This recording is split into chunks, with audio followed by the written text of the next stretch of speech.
And we're back live with Go Long, live with Barry Long. My name is Barry Long 2. Do not forget the 2. Shout out to Barry Long the first, who is my father. And shout out to Barry Long the third, who is my son. That's why I'm Barry Long the second. Don't forget the 2. And we are live coming to you from Indio, California, live on CoachellaValley.com, live on today'scalifornia.com. Thanks to Craig Campbell from CoachellaValley.com for everything that you do. Thanks to everybody who's been liking and sharing the page, liking and sharing the show. Thanks to everybody who's been commenting. I've had a few people commenting on my facial hair, my newly quarantine look, and I'm working on something. So please give me some time. Give me a few months. It's kind of like Patrick Beverly's dreads that aren't locked. Okay, my hair, my beard is not full, but it is coming. It is a work in progress. My name is Barry Long too, and you are live on CoachellaValley.com. Thanks again to everybody who has been supporting the show. Shout out to DC David Carlin, who's a hell of a golfer. Hopefully, we can get out there on the course one day. But yeah, so we're going to start the show today talking about some headlines that recently have been going on in sports. This is how we start off every show now. Last night was an incredible game. 118 Phoenix Suns, the Bucks 108. We will break down that game here in a little bit. The Tampa Bay Lightning have won their second straight Stanley Cup. Shout out to all of the Tampa Bay Lightning fans out there. It's been a hell of a year as a Tampa Bay sports fan, just in general. I mean, you had the Tampa Bay Lightning win the second straight Stanley Cup. Then you had the Tampa Bay Rays, who were in the World Series last year. They won the AL pennant and eventually lost to my Dodgers. Yes, my Dodgers. I'm repping it. Got the Mookie Betts jersey on. But yeah, the Tampa Bay Rays win the AL pennant. And then you have, of course, Tom Brady, who takes the Tampa Bay Buccaneers and wins the Super Bowl over the Kansas City Chiefs. So it has been a hell of a year to be a Tampa Bay sports fan. Shout out to all of the sports fans out there in Tampa Bay. Also, shout out to Zelia Avant-Garde, who is the 2021 Scripps National Spelling Bee champion. She actually became the first Black American Spelling Bee champion for the Scripps National Spelling Bee. You would have thought that we would have had more Black Spelling Bee champions already. But shout out to her. She is 14 years old, and she comes to us from Louisiana. And she actually, this is not her only talent. She actually is a basketball player. And I'm going to play a clip from her playing basketball right now.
So she's got some moves. She got some real spin moves. She's out there juggling with multiple basketballs at a time. She's on the unicycle, dribbling a basketball. But apparently she is very good at not just making, little trick plays and juggling with the basketball. Apparently she's pretty good at basketball just in general as a scorer as well. And they're looking at her. She wants to go to Harvard University. She wants to play basketball for Harvard, and she wants to play in the WNBA and then wants to work for NASA. So that is just an incredible, incredible story out of the Scripps National Spelling Bee, which is considered a sport because it's on ESPN, right? But yeah, she is. Shout out to Zelia Avant-Garde, who is the first Black American to ever win the Scripps National Spelling Bee, and she is a straight baller. I cannot wait to see what she is capable of. She's one of the most talented human beings on the face of the earth right now. Got beauty and bronze and brains. So shout out to her.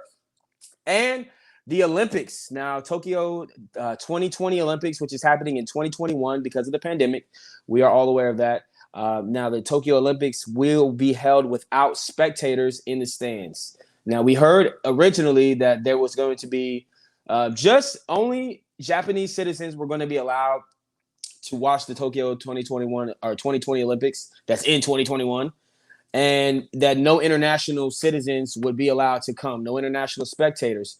So that was kind of a bummer. And then, now they've announced that because the Delta variant of COVID-19 has really gotten out of hand and they've had a numerous jump in cases over there in Tokyo, that they will no longer have any spectators whatsoever. So the Olympics will look much like what we saw this past year with the Major League Baseball, what we saw with the NBA bubble, what we saw with the WWE. No fans in the stands. Just they had cut out cardboard people. They had teddy bears in the stands. They had all kinds of weird stuff going on. And then the NBA got very smart inside the bubble, and then they got these virtual fans where you could log on and sit in front of your computer or sit in front of your smartphone, and you could actually be sitting courtside. And then WWE took it to the next level and had it all the way around the ring. And so hopefully, this is Japan. So Japan is one of the technology leaders of the world. So figure it out. But they're going to have no fans in the stands. It's going to be weird. It's going to be very awkward to see like gymnastics without fans, cheering when that girl, hits that triple axel or that whatever you call it, that dismount, that perfect dismount.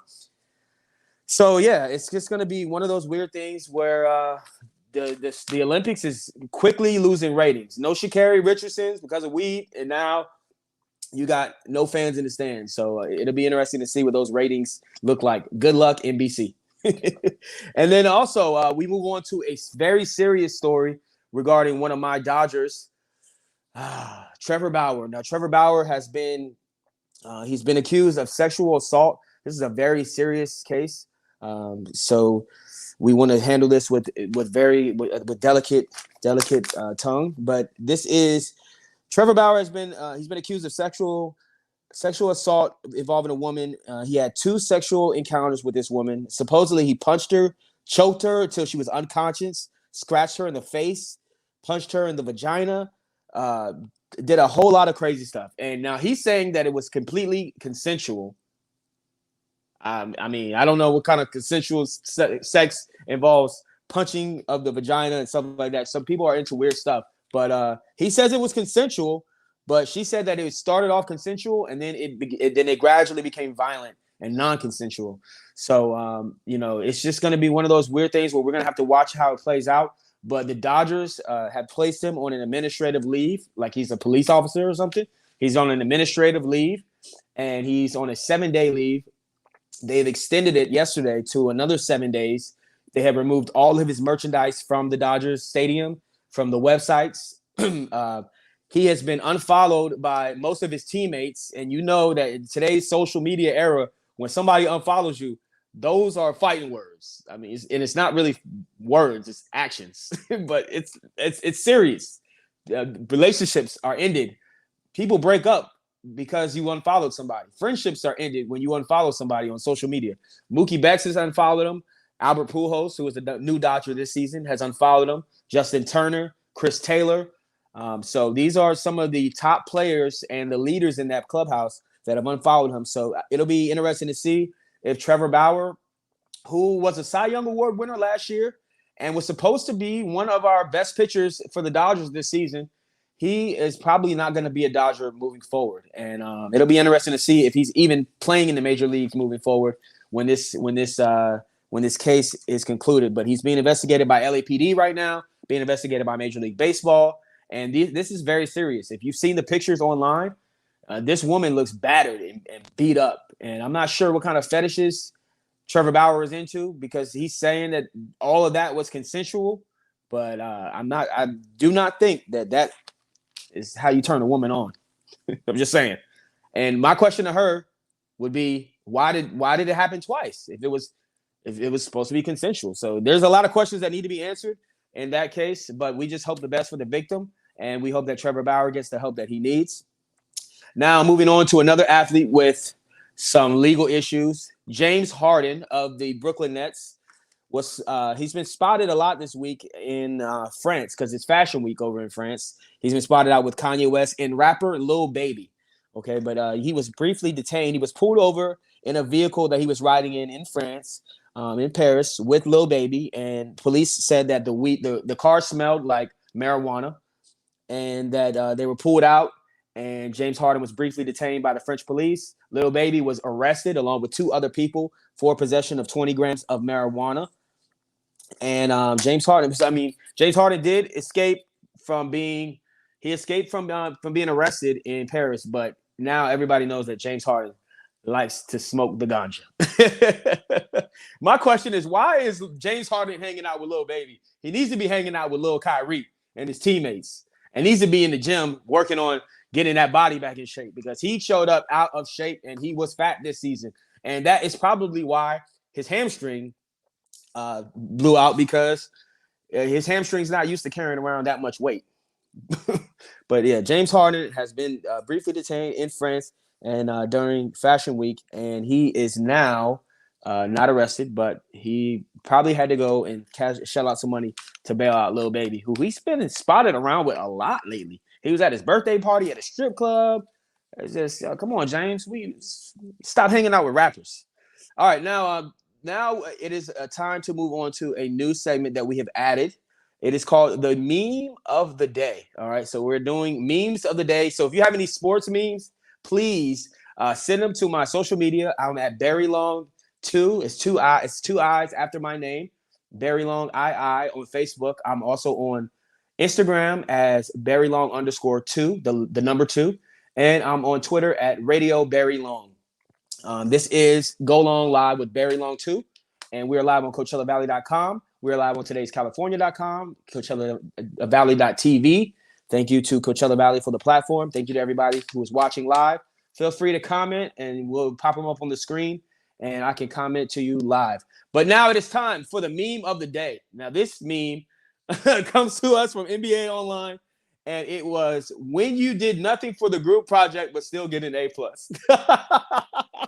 Now, that young man right there, his name is Tyshawn Alexander. And no, he has not played for the Phoenix Suns this season. He sits the bench. He's merely there just to fill out the roster. He played in the G League this year, and he actually played 15 games for the Phoenix Suns last year. He averaged less than 1 point a season, 1 point a game for the season, and he's just there, just filling out the roster, just basically. And my thing is I think Monty Williams should let him in the game, just because he's probably going to win the NBA championship with his team. He's going to have a ring. Monty Williams should just let him get in the game, let him score some points. Kind of like, when you watch ESPN or you see these viral videos, clips online of like that high school basketball game, and it's like the last game of the season, and it's the fourth quarter, and there's that kid who was the equipment manager who has Down syndrome. And then they let him get in the game. They finally give him a uniform and let him get in the game. And then the other team passes him the ball. And then they get out of his way. And then they let him take a jump shot. And then when he takes the jump shot, he makes it. The whole gym goes crazy. then they carry him up on the shoulders. I'm saying it doesn't have to be like that. But at least let my man get in the game so he can say that he contributed to this NBA championship. Tyshawn Alexander is our meme of the day. Shout out to him, when you did nothing for the group project but still get an A+. I used to do that sometimes in high school. We've all done it probably. Was in a group with a few people. Somebody was like that overachiever who did so much for the group project. You barely colored in something on the poster board, and then you ended up getting an A+. Shout out to all those overachievers. Now, that is going to be our new segment of the show. So it's meme of the day. If you have a sports meme that you think is funny, send it to me, please. It was inspired by this sports meme right here. No wonder Jordan dominated the NBA. Look at the guy on the far left. Oh, my goodness. The internet is undefeated, ladies and gentlemen. The internet is undefeated. That guy on the left, though, that's Terry McMillan. He played in the NBA for a while. He played for the Washington Bullets, number 54, if I remember correctly. And, he was he's a politician now, I believe. But he actually looks like a politician in that picture, like a current politician playing in the NBA. just ridiculous. But yeah, it's amazing how far along the NBA has come with the influx of talent. Now, speaking of the NBA, we have got to break down this game from last night, game two of the NBA Finals. The Phoenix Suns go up 2-0 on the Milwaukee Bucks. Giannis Antetokounmpo, we did not know if he was going to play or not.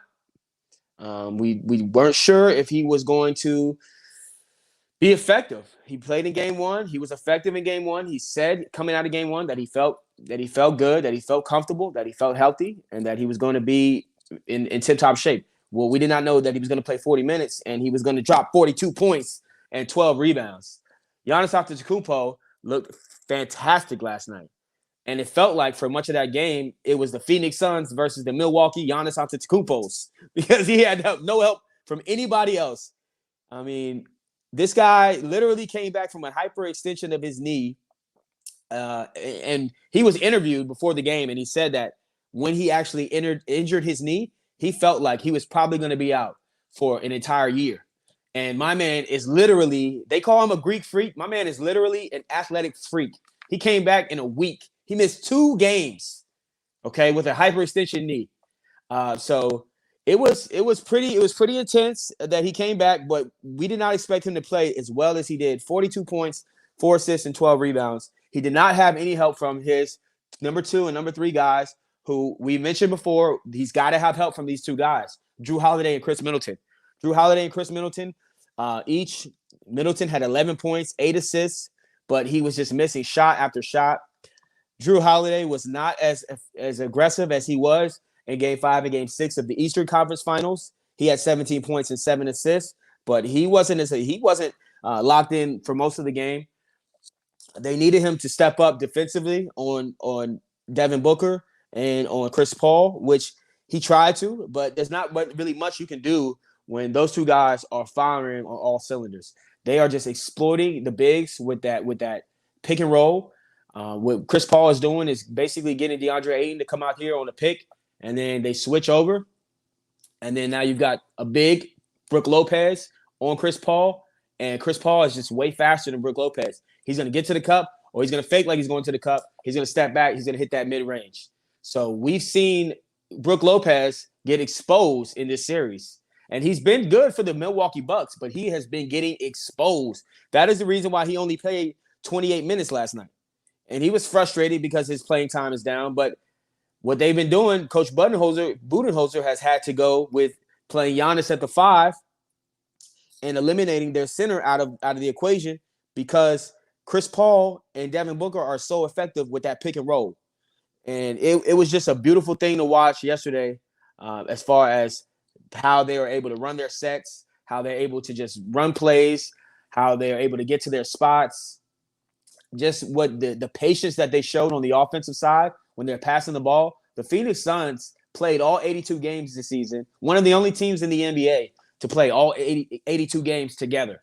So they really are gelling, and it's really showing what playing together and playing in all the games and not load managing, that's a real testament to what that's all about. So shout out to the Phoenix Suns for them playing old school basketball and playing with the center, playing the pick and roll, and just doing it the right way and playing all 82 games all together.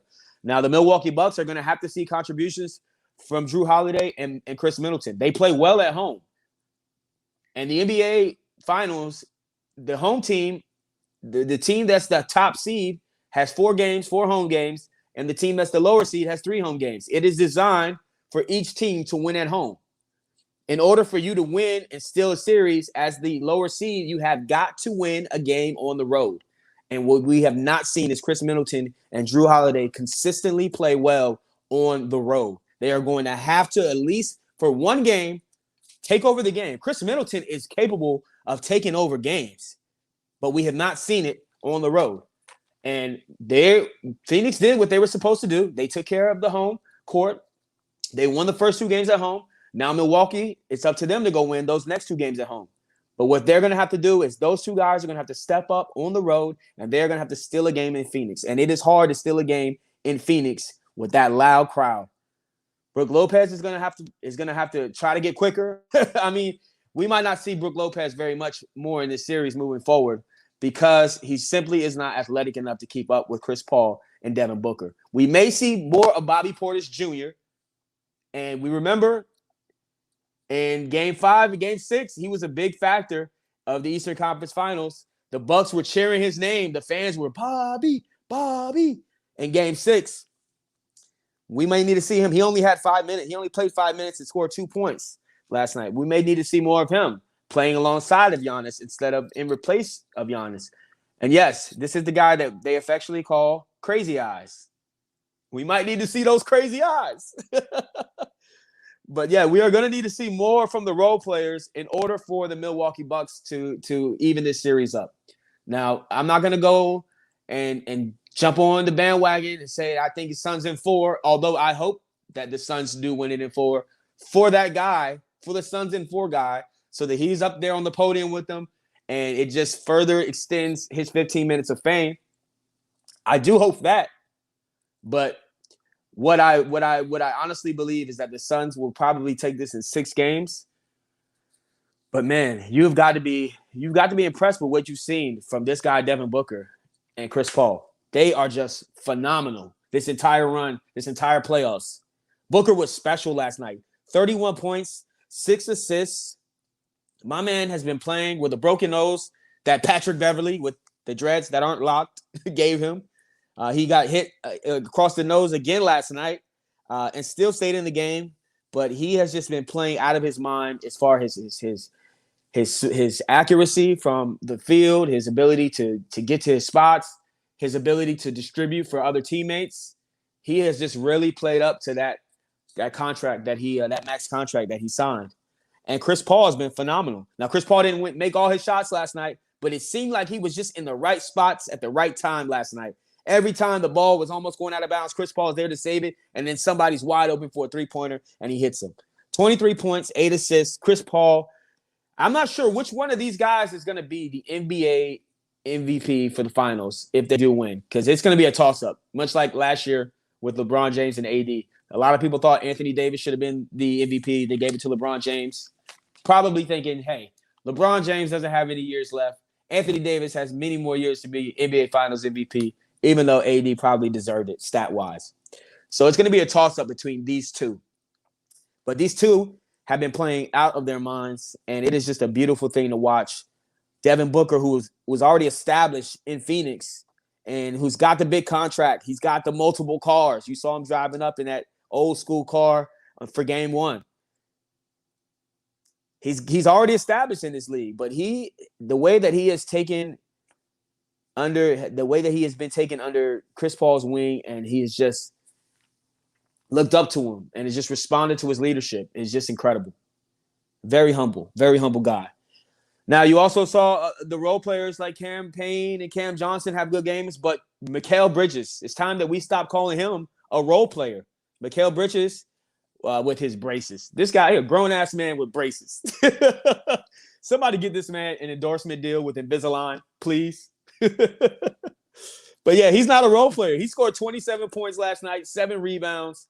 He was knocking down some timely threes. He did some plays. He made some plays that won't show up in the stat sheet. His ability to defend Chris Middleton, some of the saves that he made on loose balls. He's just been a dog for them all playoffs. This guy, Mikal Bridges, has been knocking down threes from the corner all playoff long, and it is just a beautiful thing to watch him grow also with this team. Now, DeAndre Ayton, who is their big center, he didn't have such a great game. He's been dominant in other games in this playoffs and in this series. He had 10 points, 11 rebounds, but he was effective in the pick and roll. And he definitely was down on himself, even though the Phoenix Suns were up in the game. There was a clip where they showed Monty Williams, the head coach of the Phoenix Suns. He was mic'd up, and he's talking to DeAndre Ayton. And DeAndre Ayton is down on himself, and he's telling him, hey, man, hey, big man, stay in the game. You might not have the stats. It might not be showing up, but you win the game by the force that you put out. You keep going, giving that maximum effort, and good things will happen. And they did. And it just shows you how good of a coach Monty Williams is and how tuned in and tapped in he is to that locker room and to those players. Monty Williams is special. Monty Williams is a damn good coach. He literally flat out outcoached every coach that he's coached against in this playoffs. He outcoached Frank Vogel from the Lakers, who was uncertain about his rotations, didn't even know if he's going to play Montrezl Harrell or not, didn't know what to do with that pick and roll. He outcoached Mike Malone for the Denver Nuggets, who had no answer for DeAndre Ayton, no answer for that pick and roll, couldn't find scoring outside of Jokic. He outcoached Ty Lue, who was a damn good coach himself. That was a coaching battle. But remember that play he drew up in game 2, at the end of game 2? The alley-oop to DeAndre Ayton from Jay Crowder, the out-of-bounds play that they affectionately now call the Valley Oop, which I love that name. And now he is out coaching Mike Budenholzer, who is literally looking like this on the sideline. My man does not know what to do. He doesn't know when to call a timeout. He doesn't know what to say. They have him mic'd up, and he sounds stupid talking to his team. That locker room looks like they have flat out tuned him out. They are not listening to a word he's saying. I feel bad for Coach Bud. That's what they call him. His name is Mike Budenholzer. They call him Coach Bud. Now, they're both from the Greg Popovich coaching tree, Monty Williams and Coach Bud, but he is flat out getting out-coached, and it is sad to watch. And we have seen other superstars in the past, like Michael Jordan, who were getting to the playoffs, getting to the championship rounds, but never could get over that hump. And they had to bring in Phil Jackson. We saw that with Toronto Raptors a few years ago. Granted, they had Kawhi Leonard that year. We saw them. Dwayne Casey had success with that group for a long time, and he couldn't get him. He could get him to the table, but he couldn't get him nothing to eat. So they had to get rid of him. They had to go get a coach that could get him something to eat. Don't just get me to the table. I want a meal. They brought in Nick Nurse, and they won a championship. We've seen that with LeBron James when he went back to Cleveland. They had David Blatt. He could get him to the table, but he couldn't get him nothing to eat. They had to go and get Ty Lue. So maybe Coach Bud is not the coach moving forward for the Milwaukee Bucks to get them something to eat. Maybe he's just there to get them to the table. It'll be interesting to see if they lose this series, if getting to the finals will buy him an extra year. But he is flat out being outcoached by Monty Williams.